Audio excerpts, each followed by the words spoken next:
जय मां गुरुवर गुरुवर जय मां गुरुवर गुरुवर।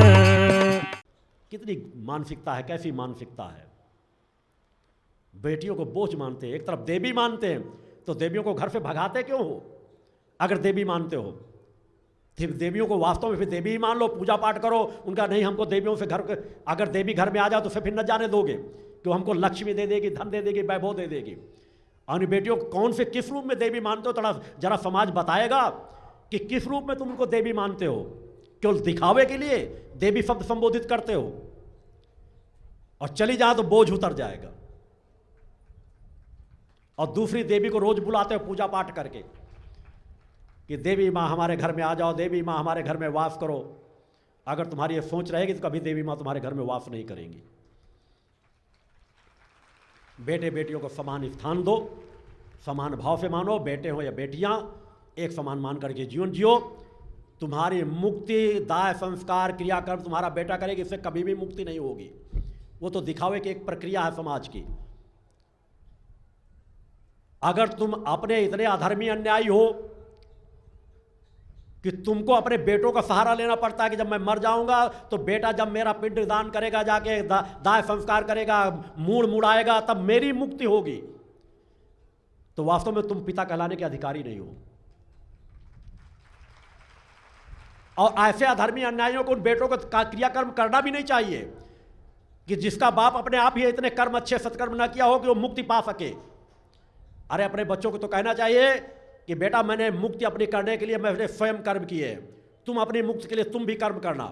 जब मेरे शरीर का मैं शरीर से निकल जाऊं, मेरी आत्मा निकल जाए, तो इस शरीर को तुम जैसा चाहो, चाहे ना तो गंगा जी में बहा देना, चाहे ना तो आग के हवाले कर देना, चाहे ना तो जमीन में दफना देना, जो भी प्रक्रिया है, जिससे शरीर से सड़ने गलने से समाज में कोई अव्यवस्था ना फैले।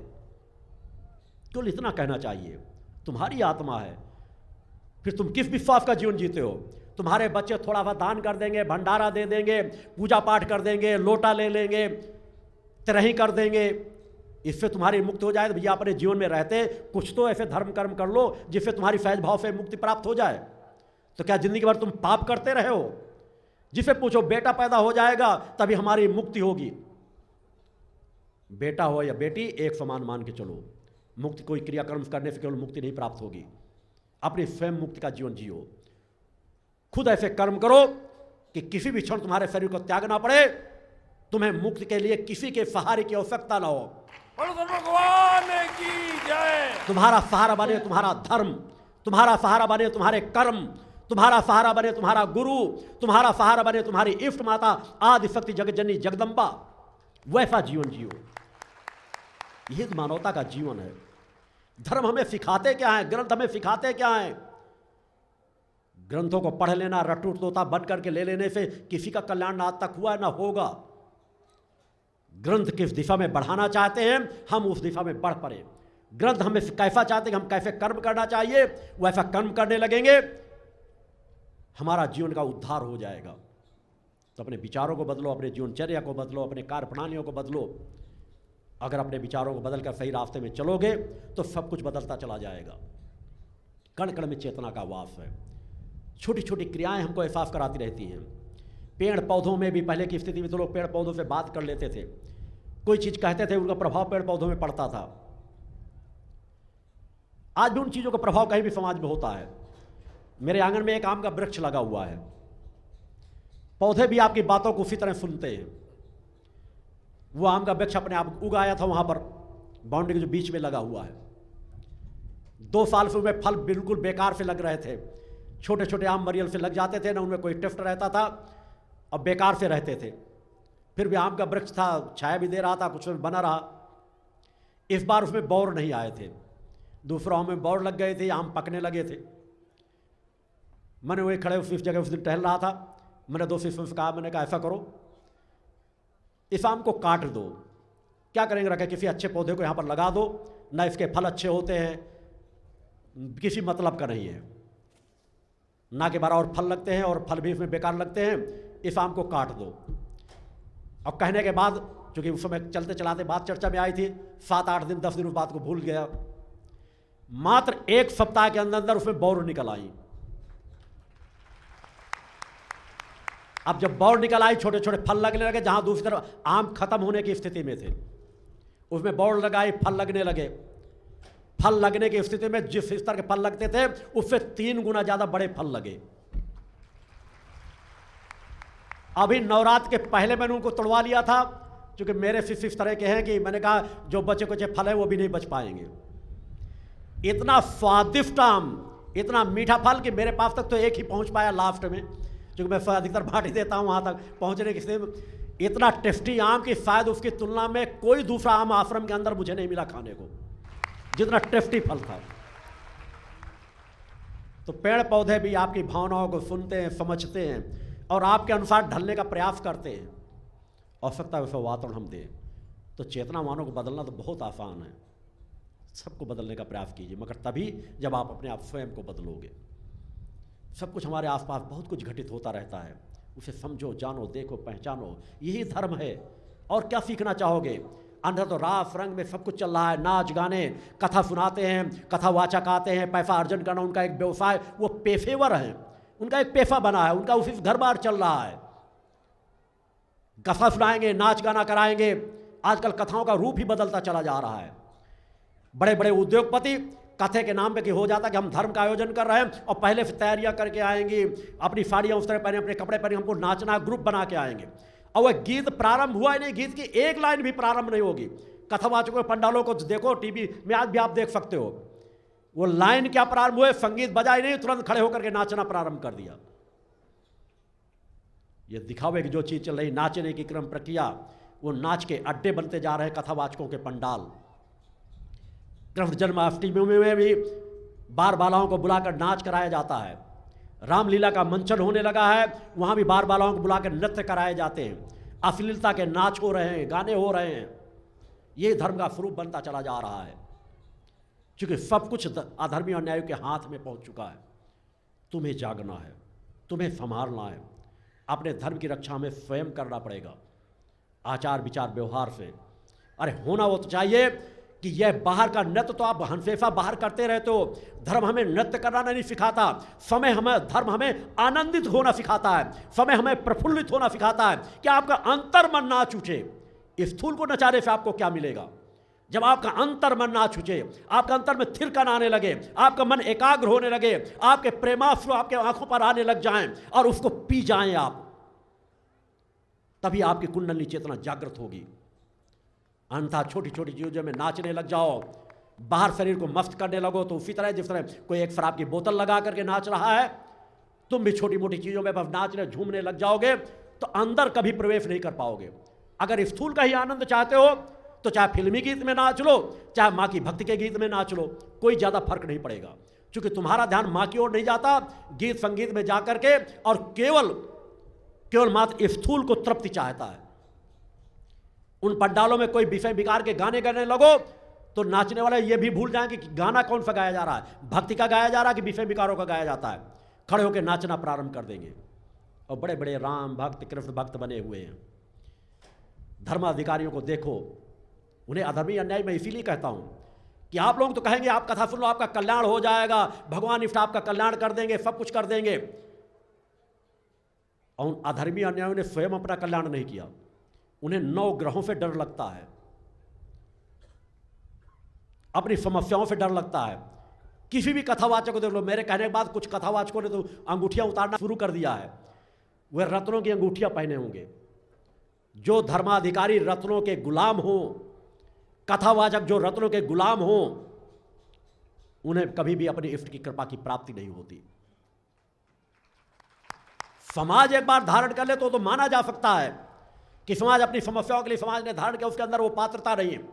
मगर गुरुपद पर बैठा हुआ व्यक्ति, व्यासपीठ पर बैठा हुआ व्यक्ति अगर 9 ग्रहों का सहारा रत्नों के माध्यम से लेना चाहता है, इसका तात्पर्य तुमने अपने हृदय में, अपने अंतःकरण में जो मूल रत्न आपका इष्ट है, उसकी तुमने स्थापना की ही नहीं। अगर तुमने अपने मूल इष्ट की स्थापना हृदय में की है, वास्तव में तुम्हारी सच्ची भक्ति है, तो सभी ग्रह तुम्हारे अनुकूल चलेंगे। तुम्हें कोई भय होना ही नहीं चाहिए। आज अधिकांश कथावाचकों को देखिए, यही धर्म का स्वरूप चल रहा है, यही सब स्थितियाँ चल रही हैं। राजनेता नास्तिकता की बात करेंगे और जब चुनाव आ जाएगा तो माथे मंदिर मंदिर जाके माथा टेकेंगे, बड़े बड़े तिलक लगाए रखेंगे, हाथ में देख लो तो मौलियों के ऊपर मौलियाँ लपटी होंगे, बड़ा गुच्छा का गुच्छा बांधे होंगे, सब आस्तिक बन जाते हैं। नहीं, फिर नास्तिकता की बात करेंगे। अतः कभी भी कल्पना मत कीजिए कि आपके भ्रष्ट बेईमान राजनेता देश का कल्याण कर देंगे। अधर्मी अन्यायी जो कथावाचक हैं, धर्माधिकारी हैं, वो आपका कल्याण कर देंगे। आपको माँ का सहारा लेना पड़ेगा, आपको अपने अंतःकरण का सहारा लेना पड़ेगा, आपको सत्य पथ पर चलना पड़ेगा, अपने अंतःकरण में स्वतः झांकना पड़ेगा। आप सही पथ पर चलोगे तो आपका कल्याण सहज भाव से होता चला जाएगा। आपको ना कोई लूट सके, ना कोई ठग सके, ना गलत दिशा भेज सकेगा। अगर आपने अपने संस्कारों के आपके अंदर प्रबल इच्छा शक्ति है तो आप हमेशा सही स्थान से जाकर के जुड़ोगे, गलत स्थान पर आप जुड़ोगे नहीं। राजसत्ता के पास बहुत कुछ अधिकार हैं। अगर अधर्मी और न्याय के पास सत्ताएं न हो तो एक किसी भी गरीब का बच्चा इलाज ना हो पाने की वजह से कभी मर नहीं सकता। लाभ हानि जीवन मरण तो एक जगह अपनी जगह है, मगर कोई इलाज ना करा पाए, धिक्कार ऐसी राजसत्ताओं को। होना यह चाहिए कि कोई भी इलाज गरीब व्यक्ति का, चाहे जितना बड़ा इलाज का खर्च आ रहा हो, अगर उसके पास पैसा नहीं है तो सरकार को चाहिए कि इलाज का पूरा निःशुल्क इलाज होना चाहिए, अच्छे से अच्छे अस्पतालों में होना चाहिए। मगर गरीबों को तो आज आजकल अस्पतालों में वहाँ बेड भी नहीं मिलता, उन्हें भी नीचे वहाँ फर्श पर लेटना पड़ता है। ये अनेकों प्रकार की विडंबनाएं हैं। मगर इनसे कहने के तुम ऊपर उठ सकते हो। अपने खर्च में कटौती करो, बचत करो, अपने जेब खर्च में कटौती करो, अपनी जो निरर्थक चीज़ें खाने पीने कपड़ों में पहनते लगा देते हो, इस बार उनको थोड़ा सा कम करो और उस पैसे को बचा करके समाज सेवा के कार्यों में लगाओ। उस दिशा में आपको बढ़ना है, कार्य करना प्रारंभ कीजिए। आपके हृदय में तभी ममता, दया, करुणा, प्रेम, वात्सल्य जागृत होगा जब आपके सामने नित्य थाली आए भोजन की, तो तुम मुझे भोग लगाओ या न लगाओ, अपनी इष्ट माँ को भोग लगाओ या न लगाओ, केवल एक बार इस मानवता को याद कर लिया करो कि मेरे सामने जो थाली आई है, मेरे सामने दाल है, सब्जी है, चावल है, रोटियां हैं, जो कुछ है, समाज में ऐसे बहुत से ऐसे लोग होंगे जो इनको एक सूखी रोटी भी नसीब नहीं होगी। माँ कुछ ऐसा करो कि उन्हें भी वह नसीब हो सके। जब नित्य प्रति आप सोचोगे, नित्य प्रति पहला कौर मुंह में डाले बस उनके प्रति सोचोगे, तो तुम्हें कुछ ना करना पड़ेगा। धीरे धीरे तुम्हारा अंतःकरण अपने आप इतना जागृत हो जाएगा कि तुम गरीबों को जो आज नज़रअंदाज करते हो उनको नज़रअंदाज नहीं कर पाओगे। उनकी सेवा की तरफ तुम्हारा कदम उठने लगेंगे। तुम्हारे अंदर जो पाता तुम सोचोगे उनका कल्याण किस तरह हो, आप स्वयं कार्य करने लग जाओगे। तो नित्य ऐसी सोच रखो, समाज में सहज भाव से परिवर्तन आ जाएगा। और आपके पास जो जैसे संसाधन है उनमें संतोष बना रहे। संतोष बहुत बड़ा धन है। तुम असंतोषी तब बन जाते हो जब तुम्हें लगता है कि मैं देखिए नमक रोटी खा रहा हूँ, दूसरा मिष्ठान खा रहा है, दूसरा नाना प्रकार के व्यंजन खा रहा है। आपके पास जो है प्रसन्नचित होकर के सामने जो आ जाए, नमक रोटी आ जाए, घर में जो व्यवस्था हो मिल बांट करके खाइए कि माँ ने जो दे रखा है मेरे लिए बहुत है। शरीर को चलाना ही तो है, सूखी रोटी भी खा लूँगा उससे भी मेरी भूख मिट जाएगी। अगर ऐसी सोच आपने बना लिया तो जो अच्छे अच्छे पकवान खाते हैं उनका शरीर उतना स्वस्थ नहीं होगा जितना आपको सूखी रोटी खा के आपका शरीर स्वस्थ होगा। संतोष का जीवन हो, जो मेरे पास है बहुत है, मुझे उसमें ही जीवन को गुजारना है।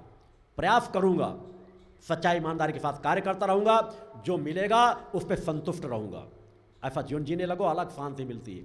यही तो शांति का जीवन है। आते जाते आजकल तो 100 साल की उम्र किसी के लिए सोचना भी कठिन हो गया है। किसके लिए कर रहे हो, क्यों कर रहे हो, क्यों पागलों की तरह भग रहे हो।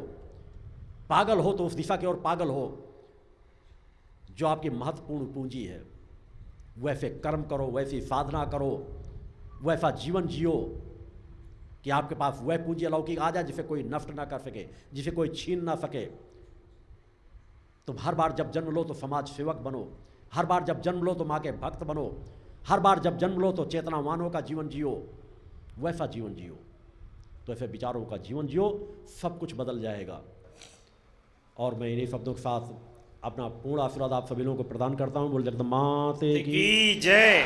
परिवर्तन का काल है ये, परिवर्तन का काल, परिवर्तन का काल है ये, परिवर्तन का काल, परिवर्तन का काल है, ये परिवर्तन का काल। खुद में करो परिवर्तन फिर हो जाओगे खुशहाल। परिवर्तन का काल है, ये परिवर्तन का काल। परिवर्तन का काल है, ये परिवर्तन का काल।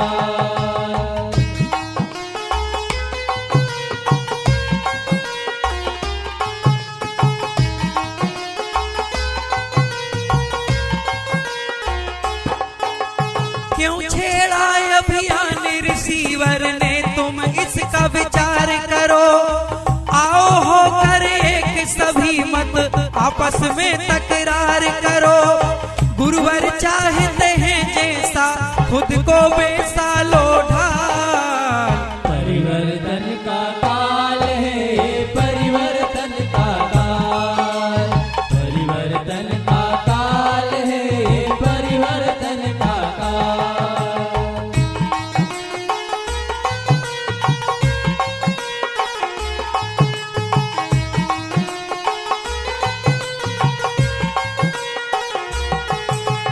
कर्तव्यों से विमुख राज सत्ताएं मद में फूल रही। सत्ता मद में चूर है, अपने कर्तव्यों को भूल रही। नशा परोस रहे जन जन को, कैसी इनकी चाल। परिवर्तन का काल है, ये परिवर्तन का काल। परिवर्तन का काल है, ये परिवर्तन का काल।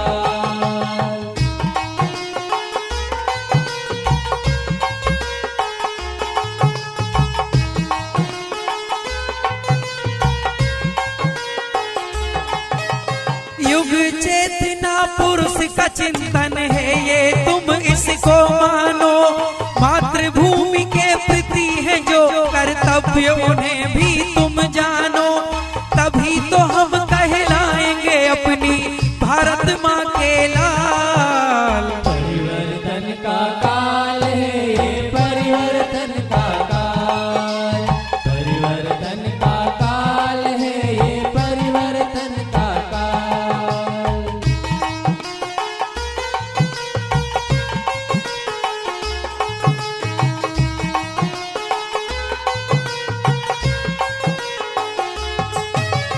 भय भूख और भ्रष्टाचार से पीड़ित देश समूचा है। मानवता की सेवा कर लो, कर्म ये सबसे ऊंचा है। आओ माँ के ध्वज के नीचे, तुम्हें गुरुवर लेंगे संभाल। परिवर्तन का काल है, ये परिवर्तन का काल। परिवर्तन का काल है, ये परिवर्तन का काल। खुद में करो परिवर्तन फिर हो जाओगे खुशहाल। परिवर्तन का काल है, ये परिवर्तन का काल। परिवर्तन का काल है, ये परिवर्तन का काल। परिवर्तन का काल है, ये परिवर्तन का काल। बच्चे बूढ़े और युवाओं, देशवासियों आओ आओ। एक तपस्वी ऋषि कर रहे जन जन का आह्वान। छिड़ाए परिवर्तन अभियान। छिड़ाए परिवर्तन अभियान। छिड़ाए परिवर्तन अभियान। बच्चे बूढ़े और युवाओं, देशवासियों मिलकर आओ। एक तपस्वी ऋषि कर रहे जन जन का आह्वान। छिड़ाए परिवर्तन अभियान। छिड़ाए परिवर्तन अभियान।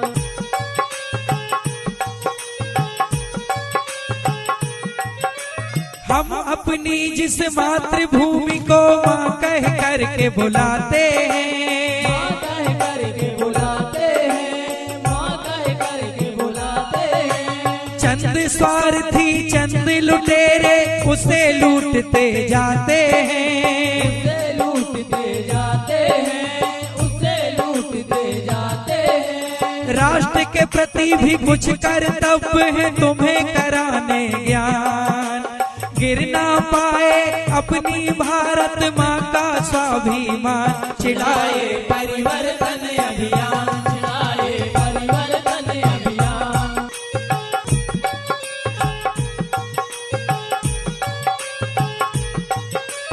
आ ही गई अब घड़ी भाइयों खुद को सबको बदलने की। खुद को सबको बदलने की, खुद को सबको बदलने की। बहुत लुटे हम अब है जरूरत चेतन की और संभलने की। चेतन की और संभलने की, चेतन की और संभलने की। भय भूख और भ्रष्टाचार का रहे न नामो निशान। जाति पाति का भेद मिटे और सब हो एक समान। छिड़ाए परिवर्तन अभियान, छिड़ाए परिवर्तन अभियान।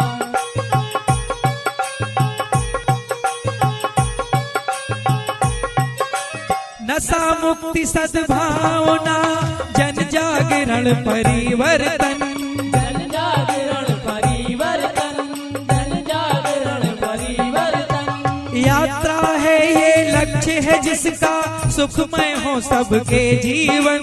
सुखमय हो सबके जीवन, सुखमय हो सबके जीवन। जन जन को उनके कर्तव्यों का करवाने भान। राष्ट्र धर्म का पालन करना होगा रखना ध्यान। छिड़ाए परिवर्तन अभियान, छिड़ाए परिवर्तन अभियान। बच्चे बूढ़े और युवाओं देशवासियों मिलकर आओ। एक तपस्वी ऋषि कर रहे जन जन का आह्वान। छिड़ाए परिवर्तन अभियान, छिड़ाए परिवर्तन अभियान, छिड़ाए परिवर्तन अभियान, छिड़ाए परिवर्तन अभियान। या देवी सर्वभूतेषु शक्तिरूपेण संस्थिता नमस्तस्यै नमस्तस्यै नमस्तस्यै नमो नमः। पंच ज्योति शक्ति तीर्थ सिद्धाश्रम माँ की कृपा और गुरुदेव की अमृतवाणी का पावन संगम। एक ऐसी पवित्र भूमि जहाँ माँ भगवती की ज्योति हर दिल को रोशन करती है, जहाँ परमहंस योगीराज श्री शक्तिपुत्र जी महाराज के चरणों में बैठकर हर मन की पुकार सुनी जाती है। पंच ज्योति शक्ति तीर्थ सिद्धाश्रम, जहाँ हर कदम पर साधना, हर सांस में भक्ति और हर पल में जन कल्याण की सुगंध बिखरती है। आओ इस अलौकिक यात्रा में शामिल हो और देखो कैसे एक आश्रम ने करोड़ों जीवन को बदला। युगवंदनीय धर्म सम्राट, युग चेतना पुरुष सद्गुरुदेव परमहंस योगीराज श्री शक्तिपुत्र जी महाराज के पावन चरणों में कोटि कोटि नमन, वंदन और प्रणाम। उनकी कृपा से एक ऐसी पवित्र स्थली का सृजन हुआ जो तप, योग, ध्यान और साधना का स्वर्णिम केंद्र है। यह है मध्य प्रदेश के शहडोल जिले की ब्योहारी तहसील में बसा पंचज्योति शक्ति तीर्थ सिद्धाश्रम, जिसकी नींव परम पूज्य गुरुवर्श्री ने 23 जनवरी 1997 को रखी। तब से यहाँ माँ भगवती की अखंड ज्योति जल रही है और 15 अप्रैल 1997 से श्री दुर्गा चालीसा का अखंड पाठ अनंत काल तक जन जन के कल्याण के लिए गूंज रहा है। हर सुबह और हर शाम जब सूरज की किरणें और चांद की चांदनी सिद्धाश्रम को चूमती हैं, तब परम पूज्य गुरुदेव जी माता भगवती आदिशक्ति जगत जननी दुर्गा जी सहित सभी देवी देवताओं और सहायक शक्तियों की आरती करते हैं। इस पावन बेला में भक्तों के हृदय मां की भक्ति में डूब जाते हैं। मूल ध्वज साधना मंदिर में भी रोज सुबह शाम होने वाली आरती में भक्तों का समूह उमड़ता है। यहाँ हर मन की पीड़ा मिटती है, हर शरीर को शांति मिलती है और हर आत्मा को सुख, शांति व समृद्धि का आशीर्वाद प्राप्त होता है। परम पूज्य गुरुदेव की कृपा ऐसी कि वे रोज सुबह और शाम भक्तों से निःशुल्क मिलते हैं। माँ के भक्त और गुरुदेव के शिष्य अपने मन की बात उनके चरणों में रखते हैं और बदले में समाधान व आशीर्वाद पाते हैं। अब तक 1 करोड़ से ज्यादा भक्त गुरुदेव से मिलकर उनके मार्गदर्शन से जीवन की राह पा चुके हैं। गुरुदेव की वाणी ऐसी कि सुनते ही मन में संकल्प जागता है। उनके आशीर्वाद से करोड़ों लोग नशे और मांसाहार से मुक्त होकर चरित्रवान और चेतनावान जीवन जी रहे हैं। हर दिन सैकड़ों लोग नशा छोड़ने की प्रेरणा लेने सिद्धाश्रम धाम पहुंचते हैं। पूज्य गुरुदेव के 20 लाख से अधिक दीक्षा प्राप्त शिष्य आज के अधर्म और अन्याय के दौर में भी मां की ज्योति से अपने घरों को आलोकित करते हैं। वे साधनात्मक जीवन जीते हुए आत्म कल्याण और जन कल्याण के पथ पर चल रहे हैं। क्या यह चमत्कार नहीं? सिद्धाश्रम धाम में पिछले 28 वर्षों से मां अन्नपूर्णा भंडारा चल रहा है, जहां सुबह शाम हजारों भक्तों को स्वादिष्ट और पवित्र भोजन मिलता है। और सुनो, यहाँ ठहरने की व्यवस्था भी पूरी तरह निःशुल्क है। क्या ऐसी जगह कहीं और मिलेगी जहां हर सुविधा मां की कृपा से मुफ्त हो? सिद्धाश्रम धाम की पावन सरिता के तट पर बनी त्रिशक्ति गौशाला देखकर भक्तों का मन आनंद से भर जाता है। हर महीने शुक्ल पक्ष की अष्टमी को गौ सेवा समर्पण दिवस मनाया जाता है, जब परम पूज्य गुरुदेव और पूजनीय शक्तिमयी माता जी अपने हाथों से गायों को रोटी खिलाते हैं। यह दृश्य देखकर हर भक्त का हृदय गदगद हो उठता है। गौशाला के पास ही स्वामी श्री राम प्रसाद आश्रम जी महाराज की समाधि मन को शांति देती है, और पास ही दानवीर गुफा स्थल हर किसी को असीम शांति का अनुभव कराता है। हर साल शारदीय नवरात्र में सिद्धाश्रम धाम में शक्ति चेतना जनजागरण शिविर का भव्य आयोजन होता है। लाखों भक्त यहाँ योग, ध्यान और साधना सीखते हैं, गुरुदेव के चेतनात्मक चिंतन को सुनते हैं और मां की अलौकिक आरती का आनंद लेते हैं। मां की कृपा और गुरुदेव का आशीर्वाद पाकर हर भक्त धन्य हो उठता है। 23 जनवरी सिद्धाश्रम स्थापना दिवस एक और पावन अवसर है।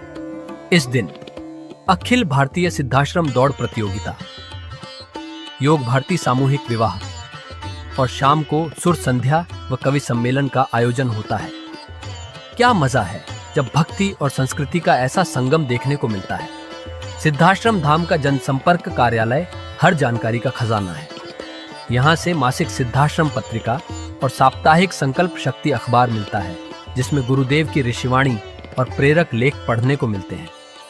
और हाँ, यहाँ माँ के प्रसाद के रूप में शक्ति जल भी निःशुल्क मिलता है। इस शक्ति जल ने करोड़ों लोगों को नशे और बीमारियों से मुक्त कर चेतनात्मक ऊर्जा दी है। क्या यह माँ की कृपा नहीं? जनकल्याण का एक और अनुपम उदाहरण है निःशुल्क वस्त्र सहायता केंद्र, जहां लाखों जरूरतमंदों को कपड़े दिए गए हैं। यह सिलसिला आज भी अनवरत चल रहा है। सिद्धाश्रम धाम में पौधारोपण का भी बड़ा काम होता है। परम पूज्य गुरुदेव जी महाराज एवं पूजनीय शक्तिमयी माता जी स्वयं समय समय पर पौधारोपण करके पर्यावरण को बढ़ावा देते हैं। सिद्धाश्रम धाम में अनेक प्रकार के फल, फूल और औषधियों के हजारों पेड़ों की हरियाली देखकर मन प्रसन्न हो जाता है। सिद्धाश्रम धाम में विभिन्न प्रकार की हरी सब्जियां उगाई जाती हैं, जो निःशुल्क चल रहे मां अन्नपूर्णा भंडारे में प्रयोग की जाती है। परम पूज्य गुरुदेव जी ने मानवता, धर्म रक्षा और राष्ट्र रक्षा के लिए 3 धाराएं बनाई हैं। भगवती मानव कल्याण संगठन, पंचज्योति शक्ति तीर्थ सिद्धाश्रम और भारतीय शक्ति चेतना पार्टी 15 मार्च 1995 को बने। भगवती मानव कल्याण संगठन के 1 लाख से ज्यादा कार्यकर्ता नशा मुक्त, चरित्रवान और परोपकारी समाज बनाने में जुटे हैं। संगठन का नशा विरोधी आंदोलन इतना प्रभावी है कि पिछले कुछ सालों में 2000 से ज्यादा अवैध शराब माफियाओं पर कार्रवाई हुई। संगठन के समर्पित और कर्मठ कार्यकर्ता दिन रात इस मिशन में लगे हैं। Siddhashram Ayurveda and food products के जरिए शुद्ध दवाएं और खाद्य पदार्थ बनाए जाते हैं। इन्हें लेने या व्यापार के लिए एजेंसी पाने के इच्छुक लोग संपर्क कर सकते हैं। आओ, सिद्धाश्रम की इस पावन यात्रा का हिस्सा बनो। यहाँ माँ का अखंड गुणगान सुनो, साधना में डूबो और परम पूज्य गुरुदेव के दर्शन कर जीवन को धन्य करो। भगवती मानव कल्याण संगठन तुम्हें मानवता, धर्म और राष्ट्र की सेवा में शामिल होने का सादर न्योता देता है। जय माता की, जय गुरुवर की।